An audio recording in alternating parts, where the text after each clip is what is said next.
Good morning, Prescott. This is Pat Kirkendall filling in for Lisa La Chapelle Dandos today. And of course, you can tell it's not Lisa because of the voice, but what a great morning in Prescott after a nice evening of rain and a beautiful day. And hopefully, we'll get some more rain today. And today we're just going to have a fun day. We're going to talk traditions, heritages, and values because we're going into rodeo week. We're going into the 4th of July where we're celebrating the 248th birthday of our great nation. And you know what? An amazing. And today we're honored to have Dennis Gallagher, the president and CEO of the Western Heritage Foundation. Dennis, welcome aboard. Morning. Good morning, Pat. Thank you for having me this morning. You know what? We're glad to have you, and it's going to be, like I said, a great show. And what we want to do with our listening audience is, if you want to call in and talk about a tradition, a heritage, a value that Prescott, Arizona, something you've seen, something that you know about, something that really has made an impact on your life, we want you to call in. The phone lines are open, 928-541-1016. But I'm going to start with one. Tim Gronick, I got up this morning, and before I did my workout and my run, Tim Gronick who was born and raised here in Prescott, Arizona, he put something on Facebook that really kind of hit me hard, and I'm going to read it. I was born in Prescott, Arizona, and while I know I was lucky to have grown up here, I was raised during a time when most people treated each other with respect. We didn't eat a lot of fast food because it was considered a treat, not a food group. We drank Kool-Aid made from water that came from our kitchen sink. We ate bologna sandwiches or even tuna, which was in a can, not a pouch. Peanut butter and jelly, grilled cheese sandwiches, hot dogs, pot pies, homemade meals, and mostly I remember casseroles, potatoes, cheese sandwiches, vegetables, bread and butter, and homemade dessert. We grew up during a time when we mowed lawns, babysat, helped neighbors with chores to be able to earn our own money.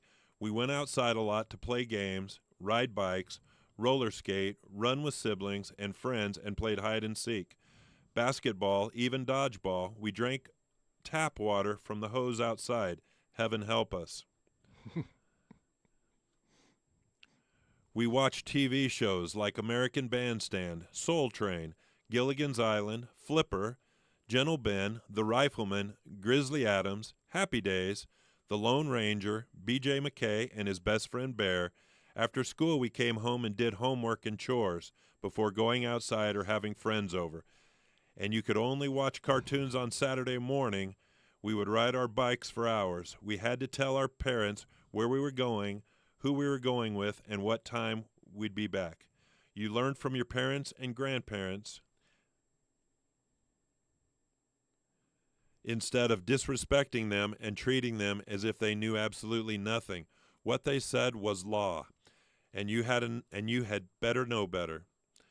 You had to be close enough to hear your mom yelling or dad whistling to tell you it was time to come home for dinner. When the street lights came on, you better be home. We ate around the dinner table and talked to each other as a family unit. In school, we said the Pledge of Allegiance and we stood for the national anthem and we respected our teachers. We watched what we said because our elders, we knew if we disrespected any grown-ups, we would get our behinds whipped. It wasn't called abuse, it was called discipline. We held doors, carried groceries, and gave up our seat for an older person without being asked. You didn't hear curse words on the radio, in songs, or TV. And if you cursed and got caught, you had a bar of soap stuck in your mouth and had to stand in the corner for some time. Please and thank you was part of our daily vocabulary. I am so glad I was raised in Prescott before technology really took over. I am proud of my upbringing. We are quite possibly the last generation to be raised with such qualities as these. Wow. Yeah, it's Isn't that amazing? very, very well spoken. And now we've got all these next doors and Facebook where if we have a bad meal at a restaurant, we can just totally bash that company. Or if we don't like a doctor in town, instead of saying, maybe they've had a bad day or maybe they're busy, maybe they're overworked, we sit there and we talk bad about, our doctors, our nurses, We have a bad experience possibly at a hospital. The hospital, all of a sudden we post it out there and it's how bad. And it's like, people are reading this stuff that are coming into our community. If people that are looking at saying, hey, Prescott's such a great town, and we look at these different, different internet, sources or these things, and it's just we air our dirty laundry. And you know what? And I'm with him, born and raised here 59 years, but that's what traditions and heritage and values are. Is we're proud to be here. It's we appreciate that people are relocating here because they have the love for Prescott. But those of us that were born and raised here and are still fortunate enough to live here, and those that aren't fortunate, we love Prescott because this is our town. And again, tough way to open a Monday morning, but Dennis, I was thinking, if we're going to talk heritage, values, traditions, that one hit home. Yeah, first of all, I've really shied away from Facebook, Instagram, and everything. Just too much negativity. Excuse me. So with the foundation and the Western Heritage Center, we have other people that post things on Facebook and so forth. But I've just it's very time consuming for one thing, but there is so much negative information on there. That's where most people are getting their news nowadays. That's exactly right. And that's dangerous, I think. Yeah, and I think we had black and white TV and maybe ABC, CBS, and NBC, and that was it. And now there's so many different avenues for news. But if you'd like to comment on that, please do 928-541-1016. So, Dennis, what brought you to Prescott? Well, I believe it was 2006. We came up here to do the Phippen Western Memorial Day show. I started doing sculpture, bronze sculpture, back in when I was 50, I guess, maybe a little over 50, and started doing some of the shows in the valley, and then came up here. And then I was asked to join the board of the Phippen Museum in 2006, I believe. So I started coming up here and using a foundry here in Prescott. And we got a condo up here. We started coming up here on a regular basis, and our life started revolving around Prescott. We had so many more friends up here than we did in the valley, even though I was involved in the microelectronics, semiconductor industry down there, and international travel. This was the first hometown I'd ever had in my life. Totally different than Mesa, where I grew up. Mesa was a fine place to grow up, but Prescott was just a hometown. And while you were talking, and I'll cut in on for you, so Sure. I won't even raise my hand. But Bill Nebeker, Mary Nebeker, yesterday, what a awesome ceremony in respect and honor of our 19 men who died in the Arnell fire. And it was a huge crowd there. It was fantastic. It's unbelievable. 11 years later, and there's people are still just so reverent and respectful of that. And going back to Bill Nebeker and Mary, look at the awesome work that they do in the bronze work. And you're a bronzeman too, but no, just small scale compared to Bill. He's just he's been doing this all of his life. He has monumental sculptures, which I never really got into. Mm-hmm. But just look around town. I mean, one of the latest ones was out at the airport.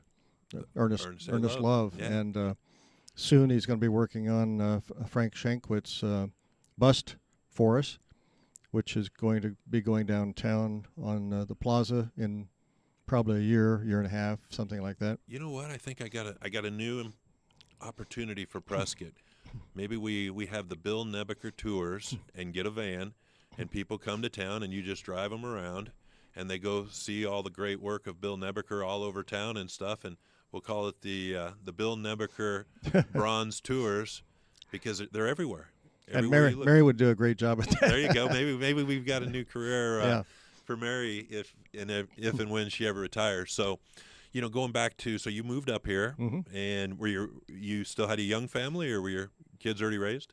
Kids were raised and long gone. Right. So, so we just we got a condo in 2005, and we were coming up here every couple of weeks and working with the foundry and different things. But 2007, we actually bought a home, and I've been here full time ever since. When you did you have the Western passion when you were still living in Mesa, or were you a city slicker in Mesa, and then you came up here and said, you know what, No, I can let my inner Western heritage loose up here? well, obviously in the business I was in, I was, sport coat and so forth, but or suit. But no, we started getting involved with Western events, Western music, Western art. We'd go to the Michael Martin Murphy West Fest up in Colorado every year. We'd go to events in California, New Mexico, all over the place. So anyway, that's started sculpting, and then it just kept evolving. And then when I got on the board of the Pippin, I got to meet some fabulous Western artists and their supporters. And then being up here, we were listening to music all the time. We met all kinds of musicians, and then we just started. I don't know. I guess at some point, probably about 2009, I started the Prescott Western Heritage Days, which was downtown, and we were a big part of the Arizona Centennial, the Best Fest here in Prescott, and then in Phoenix for the Arizona Centennial. Okay, we're going to stop you right there, but let's go back. So, you were seeing Prescott. What really attracted you, or what was the individual, or what was the one piece of Prescott that you saw and said, you know what, Marion, we need to move up there. This is going to be our future home. Well, I guess it's the fact that we just met so many real people up here. Like I said, the Western artists and musicians and so forth. It's and then being on the board at the Pippin Museum for 8.5 years, we really got attached to our heritage and the history of Western art. We look back at 20 years ago. You've been here almost 20 years. Uh-huh. What were the main attractions? We still had Matt's. We had the Bird Cage. We Sure. had a lot of downtown. Were they doing the courthouse music back then? I don't remember. I don't remember that either. I'm not sure how many years ago that started, but that's actually we were we were there just the other night to hear Tyler Gummersall band. It was fabulous, right? And huge crowd. And then just before that, we were out at the rodeo for the chamber event. Sure. And that was a huge crowd also. So the support here for events like that is tremendous. Now, does your family have a history of Western heritage, or are you the first one?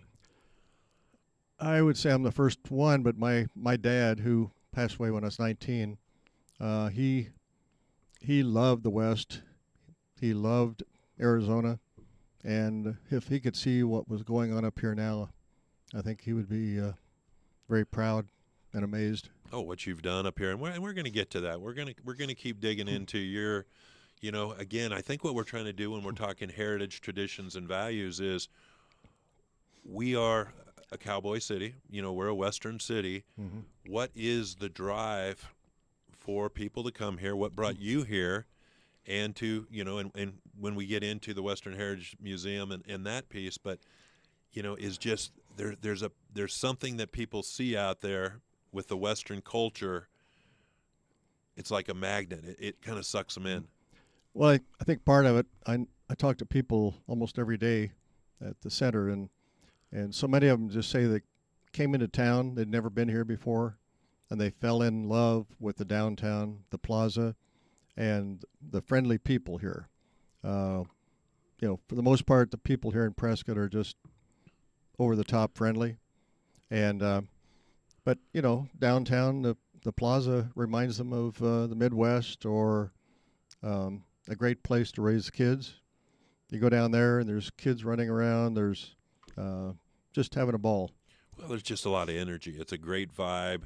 Mm-hmm. It is. You come in through the modern, and you go into the tradition, and it's amazing. And I think that's the piece. And a shout out to Yavapai County for keeping the courthouse square so meticulous and so, Well, outstanding. it's a beautiful open space, and yeah, and obviously the fact that we had the world's oldest rodeo here. We've got so many Western artists, cowboy artists of America. Um, it's just amazing how much talent and how many organizations here. The Cowboy Poets, Arizona Cowboy Poets Organization. Sure. We have multiple museums. It's really a special city. Thanks, Dennis. We'll be right back after the break. We've got the phone lines are open 928-541-1016. If you'd like to call in and talk about Prescott traditions, values, and heritage, please call in. We'd love to hear your story, or if you have a rodeo story. We'll be right back after the break.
And we're back with the morning show with Pat Kirkendall filling in for our good friend Lisa La Chapelle Dandos, who is vacationing with her great husband, Scott.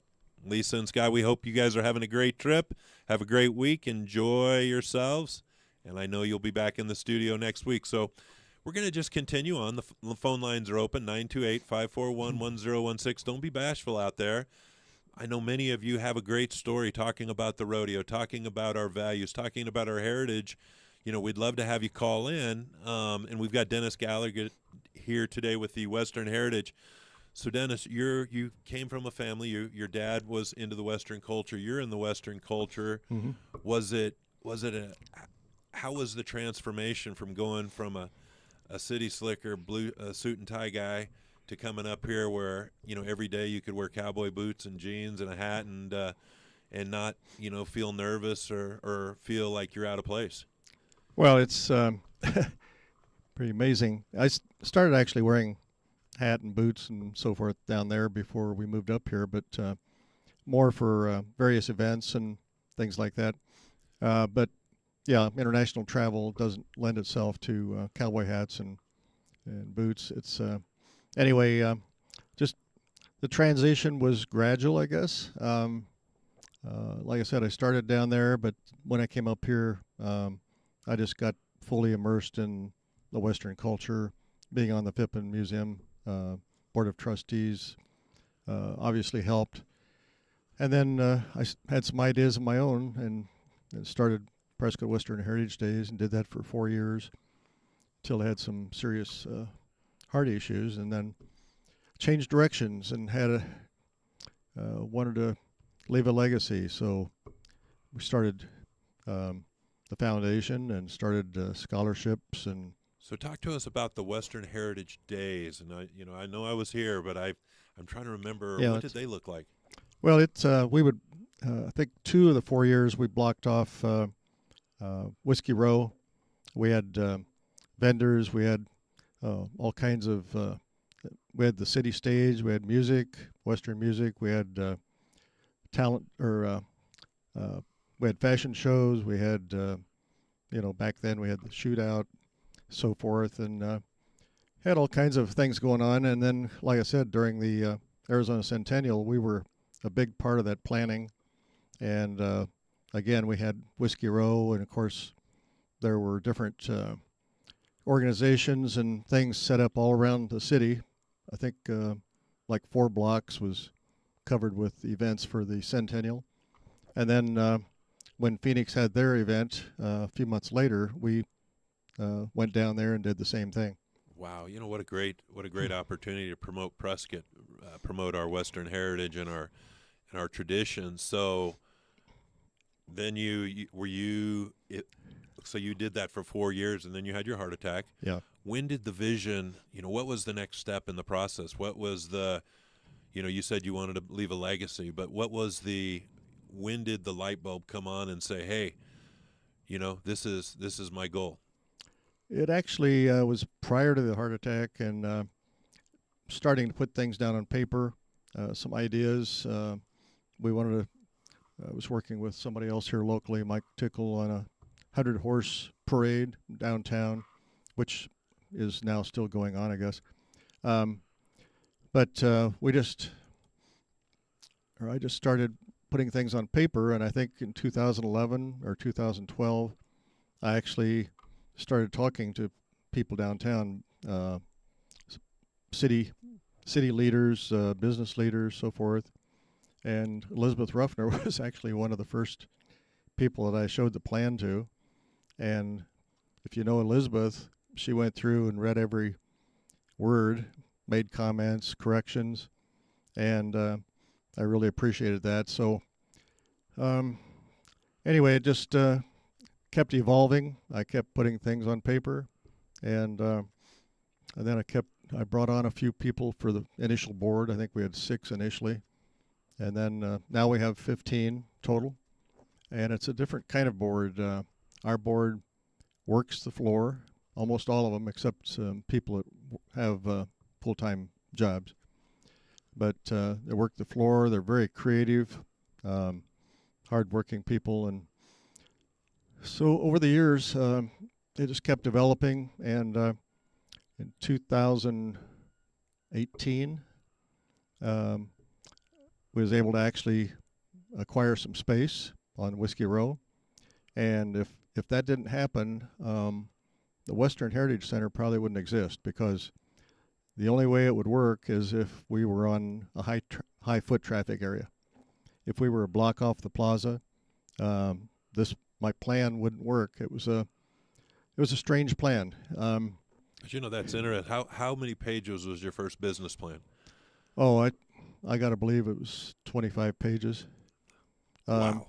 And it was not well received, when you're saying you don't have any guaranteed income, Sure, or funding, and you're not going to charge admission, and you're not going to charge museums and other organizations for their space, and you don't have a paid staff, and just keep going down the list. It didn't make sense.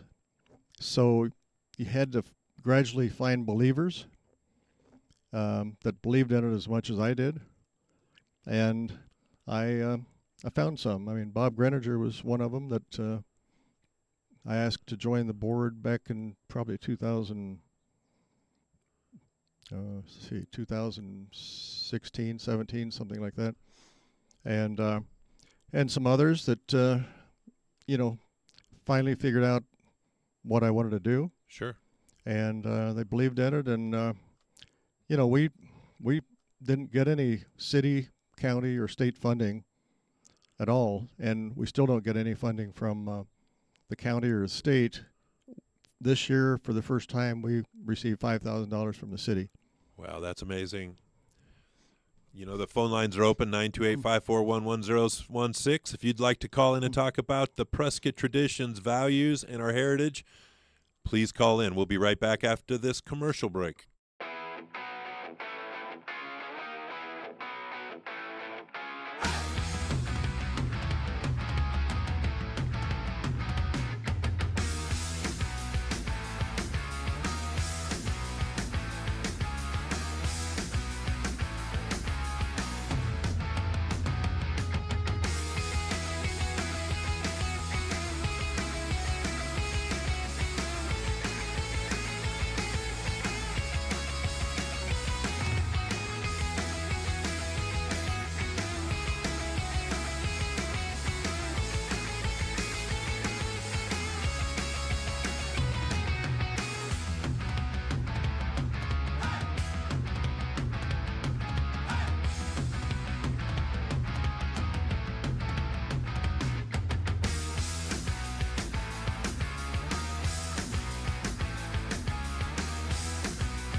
And we're back with the KYCA Morning Show. This is Pat Kirkendall filling in for my good friend Lisa LaChapelle Dandos.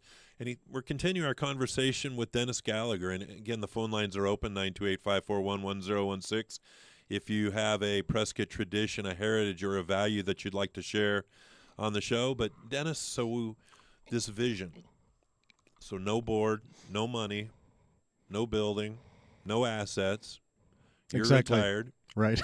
Living on a fixed income in Prescott, Arizona, and you have this, Exactly. you have this big vision to showcase our heritage and our tradition.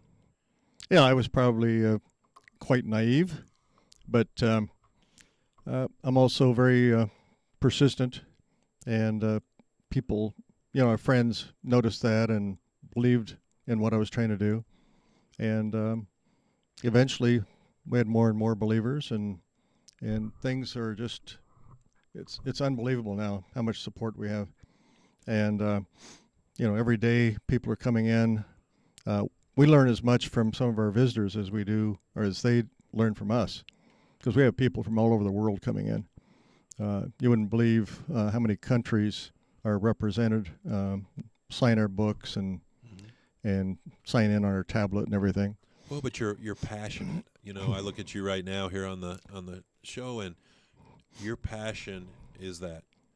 Exactly. You know, but let's go back to the heart attack then. Mm-hmm. You know that. Did you ever, when you had the heart attack? I remember visiting you right here in our great hospital. Did you ever lose that fire in your belly to do this, or was there ever a time that you just said, you know what, my health is more important? I'm just going to give up my dream. No, actually, that I think is what really prompted me to go further with it, change directions completely in what I was doing, and so I think my heart attack was not too long after your dad's heart attack, and yeah, it was a rough year. I was actually, I think, right about a week after my heart attack and all the other things that were going on. We were trying to put on Western Heritage Days, so I went down to the Charlotte Hall Museum, and we were having a meeting there, and people were telling me, you shouldn't be here. Right. And my wife was telling me I shouldn't be there. Right. And, but, yeah, I probably pushed myself too hard. But in the long run, after I had quadruple bypass and everything, things started getting better. Wow. And that's just amazing. And, you know, that's the Western Heritage. So we've got a caller on line one. Morning, Tim. How are you? I'm doing well. How are you, Pat? Good talking to you, brother. What's on your mind? Tell me something good. You read my little thing this morning, and I was happy to hear it. So I appreciate that. And some of the things that I remember about the 4th of July in particular that I've heard no one really comment on anymore, and I'm not so sure they do it, but we used to be thrown in jail for not wearing 3 pieces of Western clothing. right. That's right. Do they still do that? You know, I don't think Do you they know? do, Dennis. They don't do that, and don't have the water fights. A lot of different things that used to exist. Well, and that's how an organization raised money. If you didn't have it on, you went to jail until your friends raised $5-10, bailed you out. Then they put Yes. somebody else in, and Right. you know, I think My Steve father- Silvernail my sat father there for a was long president time. of the Kiwanis Club, and he was thrown in, and they would never let him out until he got like $200. There you go. And I think our good friend, he's no longer with us, and we miss him, Steve Silvernail. I think they let him sit there for a while, but you know, Steve just sucked it up and had a good time, and he'd talk to everybody. But no, Tim, You what you didn't have escapes back then, and they would shoot at you. right? You know, that's it. That's it. Well, Tim, you're, and I saw that first thing this morning, and what a great tradition and a value that you wrote about. You know, this is Prescott. We were so lucky to be raised there. It was such a magical experience, and I'm still in contact with all of my high school friends. So it was such a small community back then, and everybody knew everybody. So there is one thing that bothers me a little bit, though, and I'll just say it because I think people need to hear it. Okay. It's Prescott, not Prescott. And I see a lot of people posting and getting into arguments on how to pronounce Prescott. And they swear it's Prescott. And I just want people to know it's Prescott. Tim, this is Dennis Gallagher talking. Yesterday at the center, we had a couple come in. I think they were from Phoenix, just a day trip. But they came in, the first thing they asked, they said there's been arguments about whether it's Prescott or Prescott. So I took them over to the wall over by our mining exhibit, and we have an explanation of why it's called Prescott. And and I told them, you know, there's other cities around the country with the name Prescott. We're the only one that's called Prescott, and that's because of the family changing the way you pronounce it after they got here from England. There's actually a Arizona Highways magazine back in the 80s where it says at the very top on the front cover, it's called Prescott, Yes. Preskitt. Right. I've seen that all over. So, well, Tim, we appreciate you, man. That was powerful this morning. Like I said, it really touched home, and you know, I'm going to be thinking about that all day. But we'll get you back up here someday, and I look forward to meeting you, and we'll have a cup of coffee and reminisce on those peanut butter and jelly sandwiches. And I wanted to congratulate Dennis on Western Heritage Days, Dennis. So, Oh, thank you, Tim. And I believe we used quite a few of your photographs at the center in a slideshow. thank you. I appreciate that. Drew Desmond is also on our board, and he gets unbelievable number of followers on his blog, and yeah, we just like to share these historic photographs. And I think we're up to 20,000, 22,000 members, something like that. Wow, that's crazy. All right, Tim, you stay cool down there, and we'll see you next time you're up. Pat. All right, brother, take care. And we've got Debbie on line 2. Good morning, Debbie. Debbie? Yes. Good Lou, morning. I'm here. How are you, Debbie? Thanks for calling in to the AM show. You bet. I just wanted to give a shout out to Dennis Gallagher and his lovely bride. There's so many good people in our community, and yet Dennis is a real standout as well for me and my partner. We are members of the Cowboy Rodeo and the rodeo, world's oldest rodeo, and we're members there at the Heritage Museum. And there's no finer people to continue our history, our traditions, our values. And again, I just wanted to give Dennis this morning a personal shout out. And thank you to he and his lovely bride, and to all of you there at KYCA that bring us the best. So, Debbie, thank you day, so much. Rodeo on, stay cool, enjoy. Okay, Be thank you, safe. Debbie. Appreciate it. Debbie, You thank bet. you so much, and we'll be right back. The phone lines will still be open, 928-541-1016. Be back after the commercial.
And we're back with the KYCA Morning Show. This is Pat Kirkendall filling in for Leza La Chapelle Dandos. And the phone lines are open, 928-541-1016. And again, we're talking about Prescott traditions, our heritage, our values. And the last two callers were just amazing. And, so honored to have Dennis on board. Peggy, you're on line 1. Welcome to the Morning Show. Well, thank you. And I've got two stories. Moved here in 1980. I'm an import, but my son was born here, and I can remember when he was about 8. downtown, have a house downtown, and it was dinner, and I just went out, started calling his name, and the neighbor that was watering her garden next door said, "Oh, the little blonde boy, he's in the alley talking to Bobby." And I said, "Oh, thank you so much." And I'm from Connecticut, and it was just so nice, such a nice neighborhood. And then we would have the water fights on 4th of July. And, we'd get the big guns, and we'd fill them up with water, and we'd go down to the square. And my kid would always run around yelling, "Don't mess with me, I got Rambo, Mom," because I had the big water thing on my back. We had so much fun. That is so amazing, Peggy, and thanks for calling in. Yeah, it's just that's a tradition, and it's a value, and I think anymore, and I can understand why the police and the fire department, our first responders, have cut that out, because some of these people took it to the next level by putting rocks in the balloons and having the guns and fire extinguishers that'll blow your eyes out. So it's too bad that we can't carry on that tradition, but you know what? It's a great memory. Oh, it was wonderful. All right, thank you. All right, well, guys. you have a great Enjoy 4th of July. Thanks, Peggy. Yep, bye-bye. So, Dennis, back to, again, the word vision is so powerful. The vision of doing this.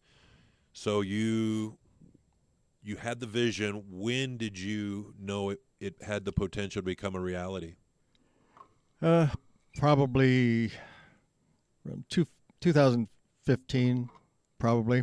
I was having community meetings, inviting, friends and business leaders and whoever I could talk into coming to a meeting. Would have them at Spring Hill Suites and different places around town, and just tried to let them know what the vision was, and like I said, slowly but surely, a few people started to understand and believe in the.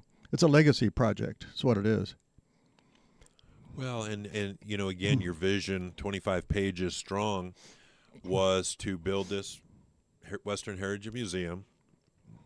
No assets, nothing to hang on the walls, knowing that people were going to donate and loan and things like that. Did you have a list of things that you really wanted to have in there, or were you just going to send out a blast and say, you know what, if you got something cool from the cowboy days, bring it in? No, actually, I had a written plan and kind of a drawing of different organizations, where they would be placed all around the perimeter, and what we were going to put down the center. The perimeter is pretty much what I had planned, because they're known entities, the rodeo, the museums, and so forth. But down the center, it's turned out different than what I had initially thought. But so anyway, it's pretty close to what the vision was all along. And so that initial, let's talk about the plan came into place. You had some generous donors. How did you find the building? Well, it was farmers. It was rancher's wife, and she closed it and started selling ranch real estate. Wonderful lady. And it sat empty for a long time. And then I guess a group signed a lease. They were going to put in an Italian restaurant. But I think when they found out the cost of putting in a kitchen in a historic building, they wanted to get out of the lease. So Debbie Batita, who was a good friend and the broker, contacted me, and she said, "I think this is going to become available. Do you want it?" And I said yes, and we went from there. And I wonder what's more expensive, because so many people have the vision of putting a restaurant in. They put all the money into it. But I wonder if it's more expensive pulling all that equipment out after you have a restaurant and then you convert it back into a retail or even a museum. So anyway, I do want to clarify one thing. The Western Heritage Center is a showcase of multiple museums and organizations and private collections. So I don't consider it a museum, because museums don't provide free floor space for other museums. They don't promote other organizations, and and we also don't take in exhibits that we can't put on the floor. If something comes in, something has to go out. So there's a lot of differences, and yeah, we've been voted best museum by some of the readers of the Courier and different magazines, Rocks Media, and so forth. But we're the Western Heritage Center, and if people call us a museum, that's fine. But technically, I don't consider us a museum.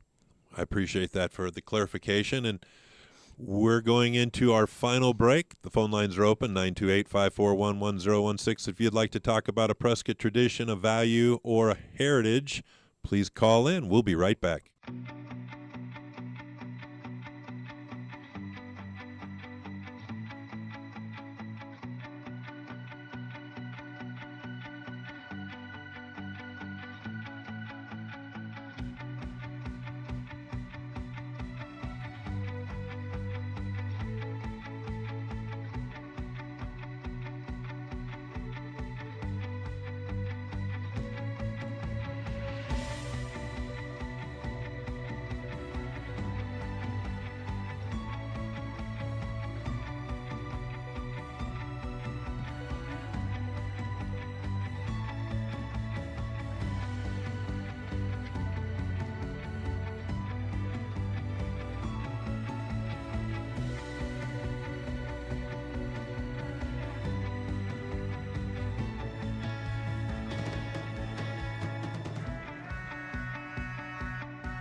And we're back with the KYCA AM show. This is Pat Kirkendall filling in for good friend Lisa LaChapelle Dandos. We've got Jan on line one. Good morning, Jan. Hello. I am so grateful to hear this interview and this conversation this morning. Prescott really needs to know its own identity, and we cannot be everything to everybody. And I am so grateful that you are pointing this out this morning. And one of the things is if we value our heritage, we need to find ways to give Dennis Gallagher's Heritage Center more power to set the stage for who we are in Prescott. We have such a rich history, and we should not be hotels downtown. We should be giving activities and foods and things to say who we are as a Western mining, military town, and there is so much to offer, and we need to be taught our values. We need to be, I'm just so grateful that you are here. I hope that the two of you will continue to be on this program from now on and to be able to set the stage for who we are. People are moving in here, and I know they recognize a special spirit about this place, but they don't know what it is, and they don't know who they are. And if we want to teach them who we are, our identity is in our heritage.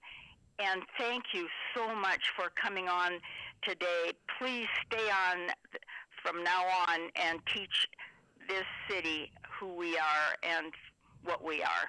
We Thanks. appreciate that, Jan. And, Dennis, we're down to about our last 3 or 4 minutes. I'll let you answer that, and then you finish it up. Well, we every day, Wednesday through Sunday at the center, we're yesterday was unbelievable how many young kids we had in there. I mean, from 2, 3, 5 years old, 7 years old, and they love to do a scavenger hunt looking for different pieces of our history and heritage. And we have a child saddle in the back with a Western backdrop that they love to take photos on and share them. We just, like I said, we really enjoy teaching our visitors about Prescott and our history and heritage, but we also we hear unbelievable stories from some of our visitors that come in, some ranchers and people that have been here for a long time, things that we didn't know, and we love to hear.